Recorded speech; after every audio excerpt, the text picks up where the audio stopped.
Okay, I'm going to teach you guys this next topic of what is merit, and we'll talk about continued support on the path to enlightenment because our course is kind of coming to a close. Even though we have our tour scheduled tomorrow, the course is kind of winding down a bit, so you're going to need to know about continued support and how to continue to bring the teachings into your day-to-day life. So I'll teach you about integration of the teachings into your day-to-day life as well. But first, this topic of what is merit, I'm going to help you guys to understand this because this is actually a type of wholesome Kamma that you can generate. So I'll teach you guys all about this, okay? So I'm actually going to make this somewhat short. Because I think one of the things that we can do is I can probably, normally I spend a good hour and 15 minutes on this, but I think what I'll do is I'll make it somewhat short so that way we can discuss continued support. I can teach you integration of the teachings and we can actually be finished before lunchtime because normally what I would do is spend a good hour and 15 minutes or so on this, then talk about continued support, then we'll come back after lunch and talk about integrating the teachings. But I think I can do all of that before lunch so that way you can have the whole rest of the day to yourself. Does that sound like a good plan for you guys? Yeah? Sound good? Okay. So let me just kind of shorten this talk up a little bit for you guys to help you guys understand what this is. So what merit is actually, you know what? I'll use this diagram. This is actually a better place to start. What merit is it's a practice of generosity where you're giving and sharing your time, effort, energy, and resources in order to help the continuation of the teachings of the Buddha. You're going to need to practice generosity in many different directions, with your parents, with your siblings, with your life partner, if you have one of those, with your boss and coworkers, your neighbors. You're going to need to be practicing generosity even with people you don't even know, right? That's going to help you to train your mind to let go. And whenever you're practicing generosity, there is benefits to that. But when you're practicing generosity in order to help the continuation of the teachings of the Buddha, there's increased benefits. So here I created this chart that there's a practice of generosity where you're giving and sharing your time, effort, energy, and resources more than is strictly required in any given situation without any expectation of anything in return. So to determine whether this is merit or not, you ask yourself this question: was this an offering to a teacher to support the continued sharing of the Buddha's teachings, helping others to attain enlightenment? If the answer is no, then you're experiencing these benefits. You're eliminating craving, desire, attachment within your own mind, and you're generating wholesome results or wholesome Kamma, progressing closer to enlightenment by eliminating selfishness in the mind. So there's benefit there in practicing generosity with anybody and everybody. Even if you practice generosity towards an animal, there's benefit there. But of course, as you increase what you're doing, you're going to increase the benefit of having practiced generosity. So if you ask your question about this generosity, and the answer is yes, that it is to support the continued sharing of the teachings, you're still getting those two benefits, that it's enhancing the quality of your mind through eliminating craving, desire, attachment, and it's helping you to produce wholesome results because you're eliminating selfishness, but also you're helping others to be able to gain access to the teachings. This is what we refer to as merit. Okay, so now the Buddha teaches you how to produce merit, and he talks about making offerings to these 8 different types of individuals. He talks about a stream enter, a once returner, a non-returner, and an arahant. These are the 4 stages of enlightenment, or somebody who's practicing for the realization of these 4 stages of enlightenment. What he says is that in order to produce merit, you would like to make offerings to somebody who's in one of these 4 stages, or they're practicing to get into one of those 4 stages. Essentially, if you can imagine during the lifetime of a Buddha, there were countless people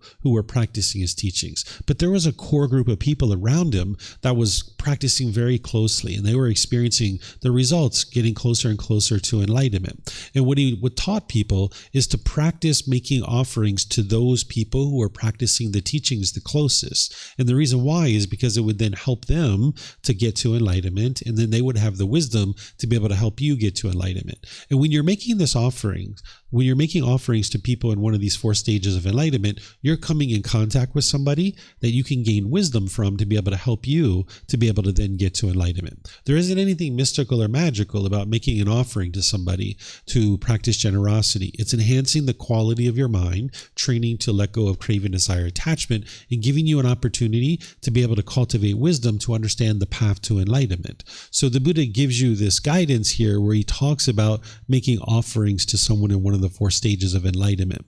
And then he goes on further And he says, the four practicing the way and the four established in the fruit. This is the upright community, composed in wisdom and virtuous behavior. Because during the lifetime of the Buddha, there were other communities. He wasn't the only one teaching. You might think that during the lifetime of a Buddha, like, gosh, everybody would be studying with the Buddha, right? Because if you lived during the lifetime of a Buddha, you'd probably like to study with the Buddha, right? But not everybody knew he was a Buddha, right? Because a Buddha doesn't go around advertising that they're a Buddha, right? So not everybody knew that he was a Buddha. So when he talked about his community, he talked about them as the upright community or the straight community, because they're composed in wisdom. And if somebody's making an offering to those types of people who actually understand the true path to enlightenment, that's very beneficial for their own life and their own mind.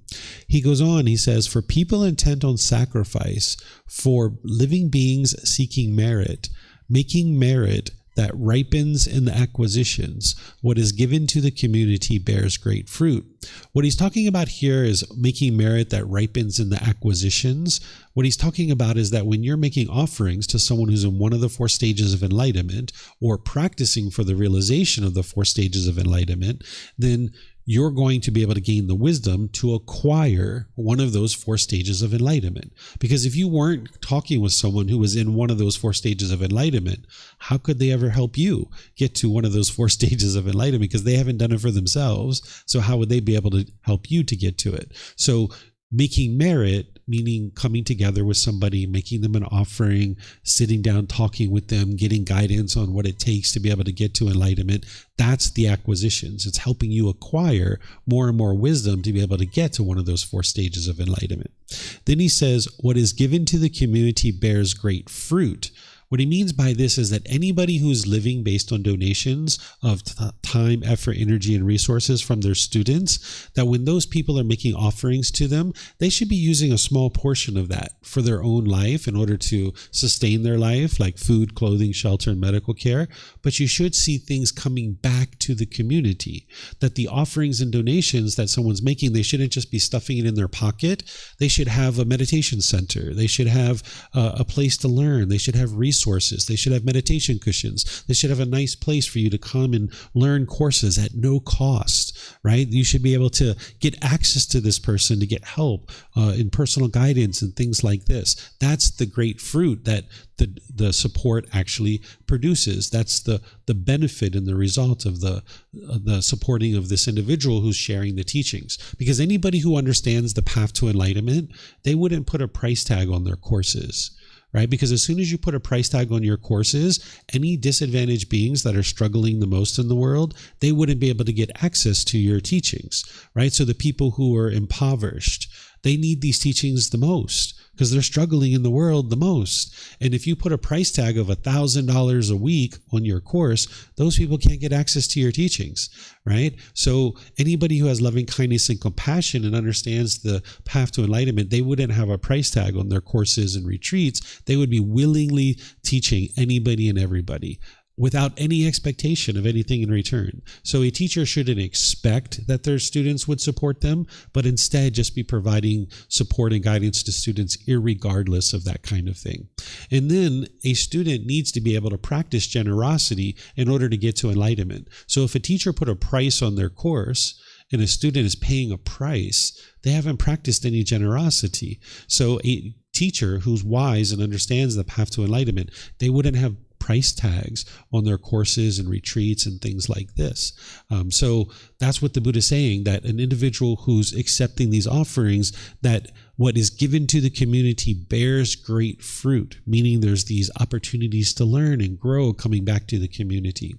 And Thailand takes this very seriously. You know, Thailand, the people here in Thailand, they understand these teachings and how they're practiced. And they're not going to let just anybody show up in a temple and start teaching, right? You need to be invited to a temple in order to be able to teach, right? I didn't just show up here and just start teaching on my own volition.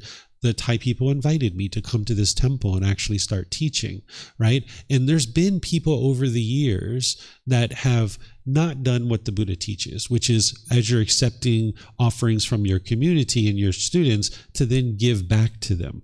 There was an individual several years ago who was an ordained practitioner that was accepting offerings from the community, and they were using that money for things like Gucci sunglasses, Fendi handbags. They were chartering private jets and flying around in Thailand and different things like this. And the Thai people found out about it.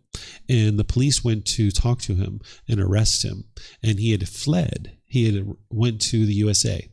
And they put out an Interpol warrant for this person. They had the U.S. police go arrest him in California, and they extradited him back to Thailand. And he went through the court system. He was found not guilty, or he was found guilty of fraud, and they sentenced him to 20 years in prison, because he was using the donations of the community to enrich himself and buy things like Fendi handbags and sunglasses and things like this, right? So the Thai people take this very seriously. If you're practicing closely, they will invite you to come teach. And if you're teaching, they know that you're going to use some of those resources for yourself, but there should also be things that are coming back to the community in order to help the community. So you can look at people's practice to determine whether or not it's somebody that you would like to make an offering to. The Buddha teaches you to not just haphazardly give offerings to people. He teaches you to practice discernment or wise decision making. And you would like to look at somebody's practice, not in a judgmental way. You're not judging them to determine if they deserve your gift. Instead, you're just saying, hey, I would like to make a wise decision about where I spend my time, effort, energy, and resources, and let me make sure it's going to a good place that's going to help other people get access to these teachings. And if there's somebody who's doing unwise things, like maybe they're gambling, maybe they're using drugs or alcohol or smoking, or maybe they're hitting animals, maybe they're cussing and using profanity, you know that this person isn't practicing the teachings very closely. And if you support that, you're going to be supporting those individuals doing gambling. That's where your money is going to go, right? Your money is going to go to the drugs and alcohol. So you should see that a person is practicing the teachings closely. And you can do that without judging them. You can just observe their practice. One of the guidance that the Buddha gave you in order to do this is to look at the quality of a person's mind. That he talked about, if someone has a muddled mind, meaning confused and lacking concentration, that they're not practicing the teachings very closely. Because anybody who's practicing the teachings closely, they would have been purified their mind, they would have uprooted the pollutions, and they would talk very clear, very concise, and very precisely about the teachings because they understand them very well, because they're practicing them very closely. So he teaches you to look at the quality of a person's mind. Again, not in a judgmental way. You're not looking down on them. You're just trying to decide, is this person really doing something to help the community? And would I like to help that person to then help others, right? So the Buddha teaches you to use discernment. He teaches you to practice generosity in order to eliminate craving, desire, attachment. He calls this the stain of selfishness, that you need to eliminate this stain of selfishness. And as you're eliminating your doubt about these teachings, we talked about that on Monday, that will help you, right? Because as you're learning and examining the teachings, at some point you're going to be like, wow, these teachings have been very impactful for me. They've been very helpful. And I would like other people to be able to get access to these teachings. And that might be a time where you decide that you would like to start supporting someone to share their teachings. There's something with merit that is a misunderstanding in the world. Sometimes if you make an offering to somebody, after you give them the offering, they will gesture for you to go get this little urn and this little bowl of water, and they will have you pour out this urn of water, and they will be chanting as you're doing it. And what they think that you're doing is you're transferring your merit to somebody else. It's like your dead relatives. Maybe they're somewhere in the world and they've done some unwise things in the past, and now you're doing a good deed where you're making some generosity, practicing generosity. Now you're transferring the benefits to somebody else. Well, if you understand the path to enlightenment and the teachings of the Buddha, you know that's not true. It's not possible for you to transfer the benefits of your merit to somebody else. You saw the words of the Buddha, that it's your Kamma, right? Whatever decisions you make, wholesome or unwholesome, you're the one who's making it. And also, if you understand the benefits of merit, that it's enhancing the quality of your mind, you can't transfer those benefits to somebody else. It's just not possible, right? So you'll see these misunderstandings in the world. The Buddha teaches you, in terms of making donations of your time, effort, energy, and resources, of how to ensure that you have done this in a wise way. He talks about purifying your offering by making sure that when you're giving, like before you give, that your mind is joyful. While you're giving, your mind is calm and confident. And then after giving, your mind is still joyful. What this is doing is it's helping you to understand how to make an offering. So before you give any kind of offering to somebody, your mind should be joyful, meaning you should have thought out your offering. You should have decided like, yes, this is a wise offering. Because if you give too much, you might get to the end of this and be like, wow, I don't even have money to pay rent. Like, why did I give all my time and effort and energy and resources to this person? But if you gave very little, you might think like, oh, I'm so stingy. I'm so selfish. Why didn't I give more? So you need to be joyful before giving, meaning you've thought about what it is that you're going to do and how you're going to make this offering. And then while you're making an offering, your mind should be calm and confident. Right? And then afterwards, your mind can still be joyful because you know you did this from the middle way. And here the Buddha is talking to a female, so he's using the pronoun she, but we could look at this as a he too. It's the same thing. It's just that a female asked him a question, so he's using the pronoun she here. Then he talks about the recipient and the person you give an offering to. He says they should be free of craving, anger, and ignorance. If someone's free of craving, anger, and ignorance, they're enlightened. You'll see that they're peaceful, they're joyful, they're never angry, they're never upset, right? They're never even slightly annoyed. That's an enlightened being. But also he says, or practicing for the removal, meaning they're doing the work. They're not just sitting around being complacent, they're actively working to improve the condition of their mind in their practice. So these are the factors that the Buddha suggests for you to look at, in addition to other things. This is just one. There's an entire book in the book series, volume 13, that's devoted to generosity. So if you are interested in more details on any of the teachings of generosity, the Buddha has many of them. I've got plenty of them in here, but in that particular book, you'll see about generosity. He teaches this thing called the way of practice. There was a time where a student was basically like, okay, you have all these teachings, Buddha, just boil it down to me. Essentially, this is what he said. He's just boil it down to me. What should I be doing on a day-to-day basis in order to make my way to enlightenment? And the Buddha boiled it down to three things. He said you should be practicing generosity, you should be improving your moral conduct, and you should be practicing meditation. These are the three things that you should be doing on a daily basis, frequently. That you're frequently practicing generosity each day, that you're giving and sharing without any expectation of anything in return. And you can do this in many different ways, simple ways, right? When you're walking into the store, you can hold the door for the person behind you. It takes 5 seconds, right? You're at the market getting yourself some fruit. Hey, get some fruit for your neighbors or your life partner. It'll take you an extra 30 seconds to a minute to do this, right? You're coming out of your house. You notice that your neighbor's trash has been blown all over their yard. Take 5 minutes to pick it up, right? They might not even be there, right? And you don't even need acknowledgement from them that you did this. You just do it on your own without anybody needing to even know that you did it, right? This is pure generosity when you're doing those kinds of things, right? So you're going to need to frequently be practicing generosity each day. And if you integrate it into your life in very simple and very easy ways, this will be really helpful.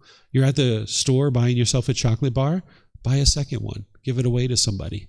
Right? Even if it's just like the person at your front desk of your hotel, just give them a chocolate bar, right? You don't want anything from them. You don't expect anything from them. Here you go. This is for you. Thank you so much for everything that you do for me, right? That's generosity. And you can just make it really easy for yourself.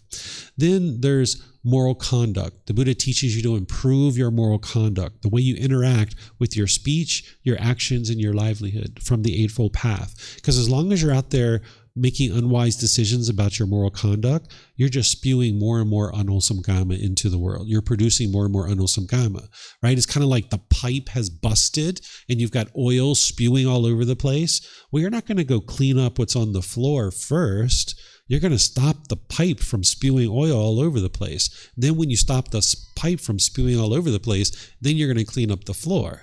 Right? So that's what the Buddha teaches you, is to stop the pipe from spewing all over the place, improve your moral conduct, because that's producing either wholesome or unwholesome Kamma. So he teaches you to focus on your moral conduct as a very first beginning part of the path to enlightenment. Then he teaches you to practice meditation. Every day, practicing meditation. So that's going to help you train your mind to actually do the moral conduct. Without the meditation, you wouldn't have the mental discipline to improve your moral conduct. But without the generosity in producing merit, we wouldn't be able to know the teachings to practice the moral conduct and the meditation. So all of this is working together. These are the three simple things that you can be doing on a daily basis. Of course, there's much more that you need to know than just this, but these are the three things that you need to be able to do on a daily basis frequently. Excuse me. And with generosity and with meditation, frequency is more important than the amount. Right? So let's just say you were interested in practicing generosity where you were going to give $500 once a year to a children's orphanage.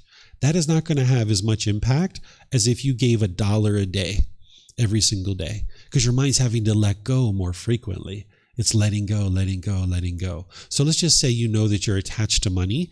Here in Thailand, they have donation boxes like all over the place in grocery stores and department stores and stuff.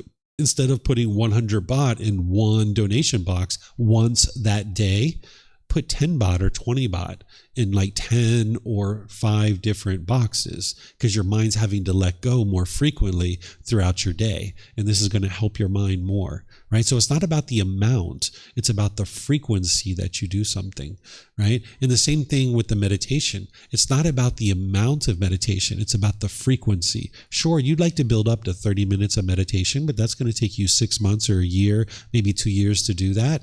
But it's about the frequency. If you have the option of one meditation for 30 minutes or 2 for 15, go for the 2 for 15. It's going to be much more beneficial for you. So it's the frequency of the mind's being trained that's going to help you. So this is what you would like to be practicing on a continuous, ongoing basis.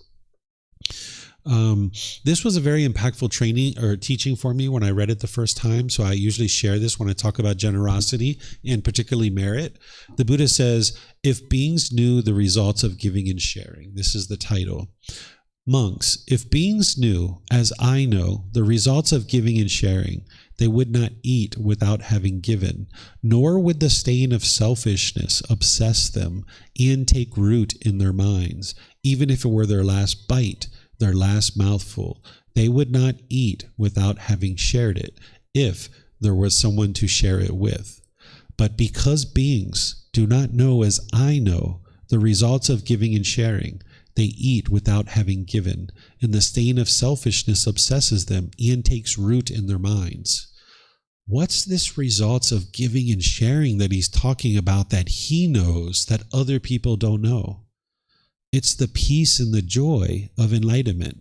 What he's saying is if people knew how peaceful and joyful the enlightened mental state is, and that it was generosity that helps you to be able to accomplish that, you would not eat without having shared it if there was someone to share it with, even if it was your last bite, your last mouthful. So here in Asia, you guys probably know that the way that we usually do things is when we're eating food, it just all goes into the middle.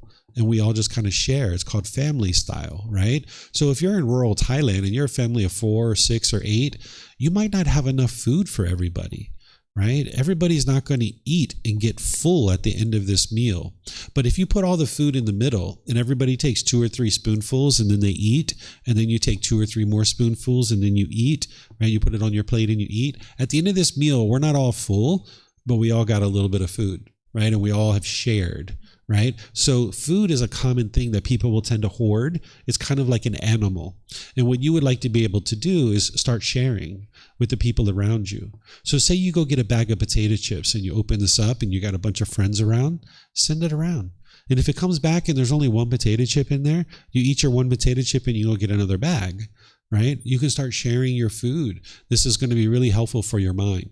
If you're noticing that you wash your clothes, for example, and your clothes come out and it's ripped and torn, and you're frustrated and annoyed about this, you're attached to your clothing, right? Start giving away some of your clothing, or just let people borrow it. Maybe you have certain jewelry that's really special to you, and it's been handed down in the family, and you're not willing to get rid of it, but maybe just sharing it, letting your brothers and sisters wear it a little bit, or letting other people you trust wear it, so that way you can let it go a bit, right? So if you're noticing your mind's holding on to something, start sharing it. And that's what's going to help you to let it go, right? So the Buddha teaches you that. I'm going to skip over this one. Here, the Buddha talks about gifts of the teachings is more superior than any gifts of material things, right? He goes through it in different ways. He's describing how giving the gift of the teachings is the very best gift you could ever give. And that's essentially what merit is. You're giving the gift of the teachings, right? Right now, you might not have the ability to actually teach the teachings like someone who's a teacher. But at some point, you might decide that you would like to give the gift of the teachings, and that's what merit is. So if you had like button A, where you could press this button and your family would stay angry and bitter and harsh and hostile for the rest of their life, or you could press button B and they would become peaceful and joyful for the rest of their life, which button would you press, A or B? You press B? Yeah, you press B, right? Well, unfortunately, we can't press a button and just make our family peaceful and joyful. But what we can do is we can make the teachings available for people. And that's essentially what the Buddha teaches, is that we would be wise to ensure that these teachings are available for people long into the future. Okay? And then this is the last one, since I just went through this real quick, is that the Buddha talks about mutual support between monks, Brahmins, and householders. What a Brahmin is like a Hindu priest. This is someone who's doing rites and rituals and ceremonies and worship during the lifetime of the Buddha. And the Buddha knew that what they were doing was unwise and it doesn't lead to enlightenment, but they were teaching a little bit of moral conduct to their people that were coming to them. So those Brahmin would sometimes come and learn with the Buddha. So the Buddha here is talking to his monks. He says, monks, Brahmins and householders are very helpful to you. They provide you with requisites of robes, alms food, lodgings, and medicines in time of sickness.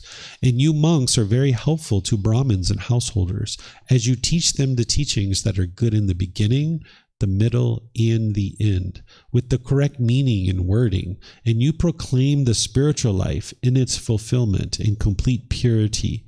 Thus, monks, this spiritual life is lived with mutual support for the purpose of crossing the flood and making a complete end of discontentedness. Right, so he's talking about this mutual support.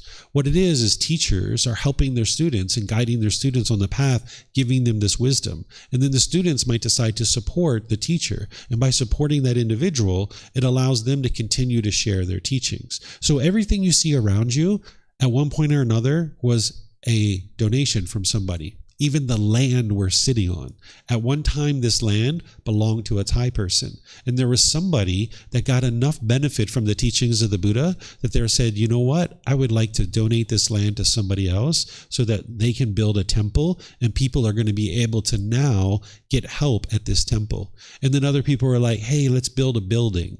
And everybody started putting in resources to build a building. And they built a building. This temple's been here for over 500 years, right? So people built this place. And then what you see around you, like at one time when I first moved into this classroom, it was very run down. It was very old. It was very dilapidated. I had this really old beat up projector that people could barely see. And there was no air conditioning. There was no nothing. We'd sit in here and we'd sweat. And I'd be teaching people with this old beat up projector. But at some point, students were really appreciating the teachings that were being shared. And they were like, you know what, David, can we buy you a new projector? I was like, sure. So they bought me a new projector so that it would be more clear. And now you're benefiting from that. And then we said, hey, you know what? It's so hot in here. Why don't we get some air conditioning so people can be more comfortable? So we got some air conditioning installed. And then we were like, hey, let's put a sound system in so that we can now live stream and make it available to people beyond the walls of the temple.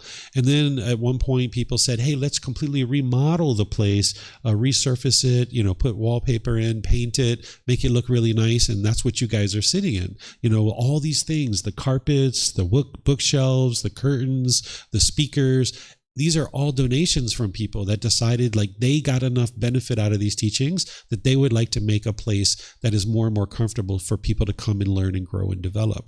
So that's what merit is. And that's what the Buddha is talking about here, is this mutual support between students and teachers. And this is how the teachings come into the world, and the world becomes a more and more peaceful and loving place, right? Humanity can improve gradually, slowly, but surely. And that's what the Buddha taught all the way back to his lifetime. And it's continuing all the way till now. So there's just been this complete chain of people that will never know their names that have just been handing down the teachings from person to person to person.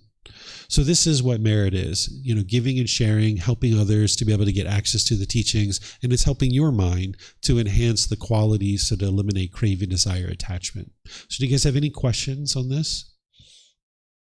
No questions? Okay. So now what I'll do then is I'll share with you guys about continued support, because as I mentioned, the course is kind of coming to a close and you're going to need support beyond this course. Nobody's going to get to enlightenment in 4 or 5 days. It's just not possible. It took the Buddha 6 years, so it's going to take you a while. So here's some things that you guys can get access to that are going to help you continue to learn. There's books, audiobooks, videos, podcasts, and quizzes, all available from our website and available at no cost. Then there's in-person and online classes, courses, and retreats. Again, all available from our website. You'll be able to see the details there. Whether it's here or whether it's anywhere else that I teach, it's always available at no cost. Even when people invite me to travel, like when I went to Mexico, when I go to America, when I went to Egypt and all these different things, when I go to different places in Thailand, it's always open to the public at no cost. I make sure of that before I actually travel and accept the invitation. So anywhere that you see me teaching ever, you can always come. It'll always be available at no cost, right? So anytime you would like to come learn, you can come and learn. We have 2 ongoing in-person and online programs. The group learning program meets each Sunday and Wednesday. And what we do is over a 7-month period, we gradually go through this book, chapter by chapter by chapter. And we're going to be restarting it on June 1st, which is a Sunday. So if you guys would like to go into that program from here, you'd be perfect to go right into that program from the very beginning. And you can attend here or you can attend online because it's live streamed. And if you can attend live, great. But if not, it's recorded, because sometimes you'll probably be able to attend live and sometimes you can't. So it's at 9 a.m. Thai time and 9 p.m. Thai time.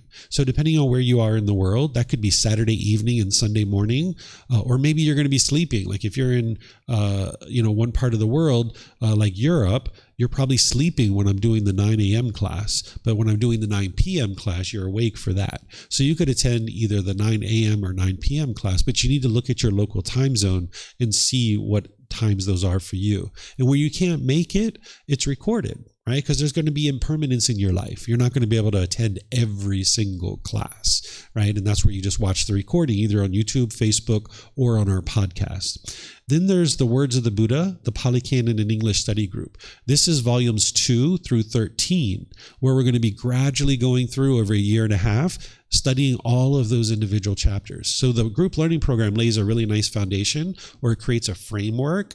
And the other program, the Pali Canon program, kind of fills that in and helps you to more fully flesh out your practice. So those are 2 ongoing programs that you could take.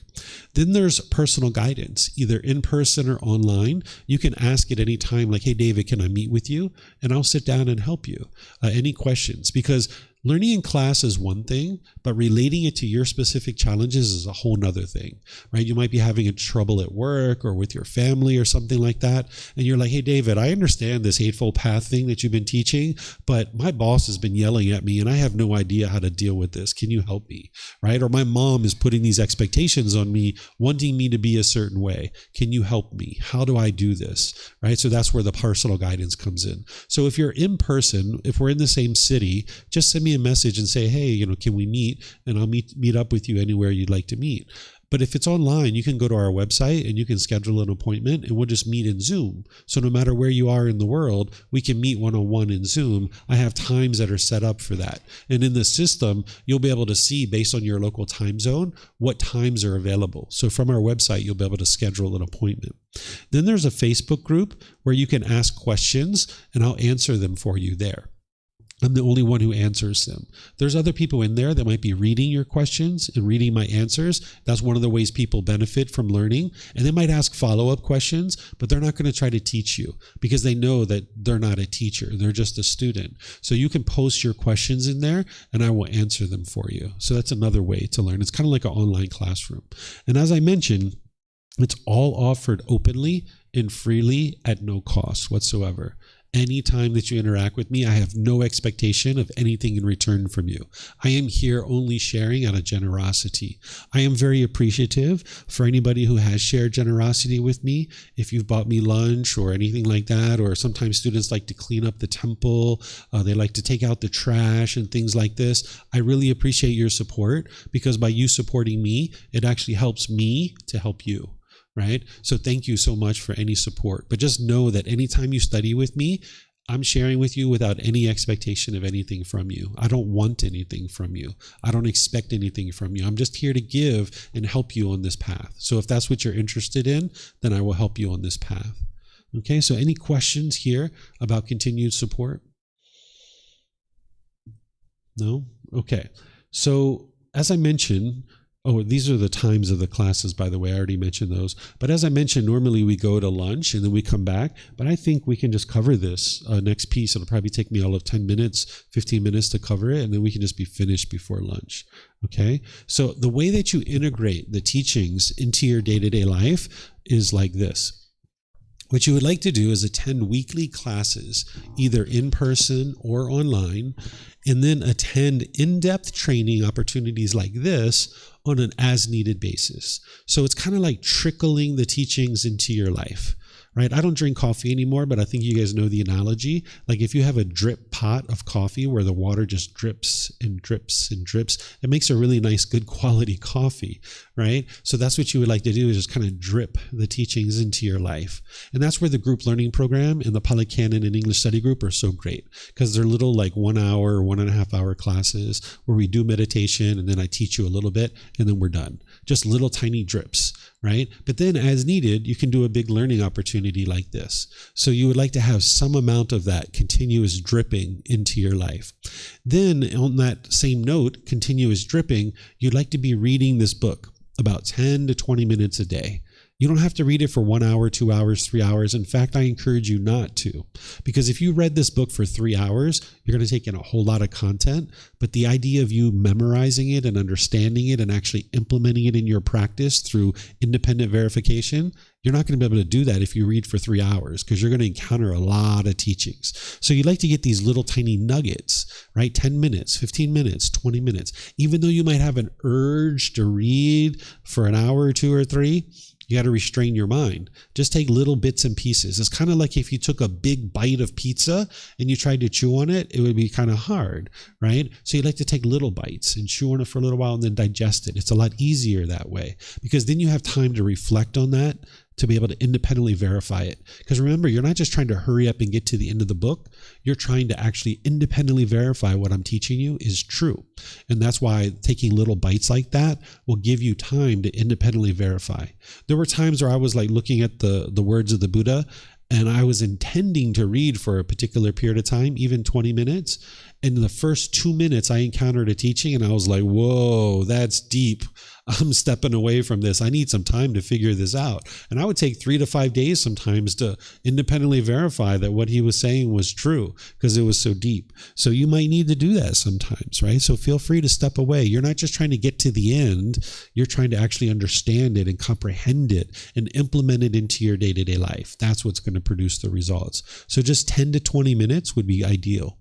Then develop a practice of generosity where you're frequently giving and sharing without any expectation of anything in return. You would like to be doing that daily, right? Each day, looking for ways to share with people. Then you would like to be improving your moral conduct each day.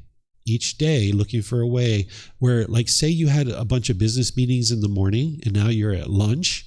You can look at your moral conduct in your business meeting and be like, what could I have improved? What could have I done better? How could I have handled that situation better?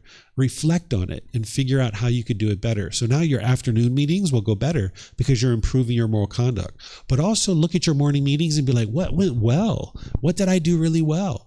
Oh, I was really patient. Even though I was interested to jump in there and talk, I restrained my mind and I didn't jump in. So you can reflect on what went well and what didn't go well, like in the morning. And now in the afternoon, your business meetings can go better. And then at the end of your day, you can reflect on that and say, how did my afternoon go? go and start looking at the things that went well and that didn't go well. You don't need to beat yourself up. All you need to do is look at how can I improve this and make it better.